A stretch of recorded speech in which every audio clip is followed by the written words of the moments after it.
zaradi skrbi za okolje smo v Pariški sporazum zapisali, da bomo na tem področju naredili ambiciozne premike naprej in v paketu čiste energije, kjer govorimo o obnovljivih virih, kjer govorimo o varčevanju z energijo, kjer govorimo o upravljanju v energetski uniji, delamo ravno v tej smeri.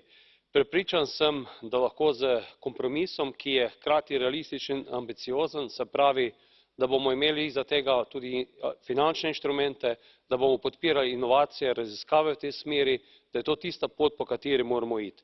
Vključitev državljanov, občin, gospodarstva je nujno, kajti te zelene čiste energije ne bomo uredili mi poslanci, ampak državljanke, državljani in pa tudi